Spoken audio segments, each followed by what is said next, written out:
അസ്സലാം വലൈക്കും വറഹമത്തുള്ള. പലപ്പോഴും ആളുകൾക്ക് സംഭവിക്കുന്ന വലിയ ഒരു അബദ്ധമാണ് സമയം എങ്ങനെ മാനേജ് ചെയ്യണം എന്നുള്ളത്.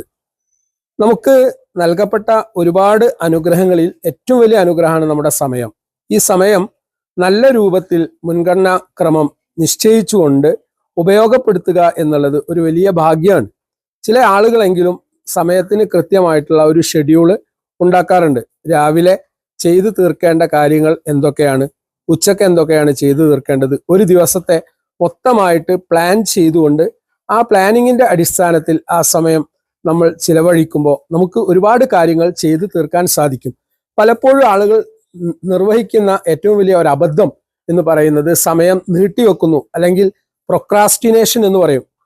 ഓരോ കാര്യവും നാളത്തേക്ക് വേണ്ടി നീട്ടിവെക്കുമ്പോൾ അത് നമുക്ക് പൂർത്തീകരിക്കാൻ സാധിക്കാതെ വരികയാണ് ചെയ്യുന്നത്. അതുകൊണ്ട് സമയത്തിന് കൃത്യമായിട്ടുള്ള ഒരു മാനേജ്മെന്റ് നമ്മൾ ശീലിക്കുകയാണെങ്കിൽ നമ്മുടെ പഠനമാണെങ്കിലും ജോലിയാണെങ്കിലും നമ്മുടെ വീട്ടിലുള്ള കാര്യങ്ങളാണെങ്കിലും ഏറ്റവും മനോഹരമായി നിർവഹിക്കാൻ നമുക്ക് സാധിക്കും. ഈ ഒരു ശീലം, സമയം ക്രമീകരണം നടത്തുന്ന ശീലം നമ്മൾ മാത്രം ശീലിച്ചാൽ പോരാ, നമ്മുടെ കുട്ടികൾക്കും അത്തരത്തിലുള്ള ശീലങ്ങൾ വളർത്തിയെടുക്കാൻ വേണ്ടി നമ്മൾ പ്രത്യേകം ജാഗ്രത പുലർത്തേണ്ടതുണ്ട്.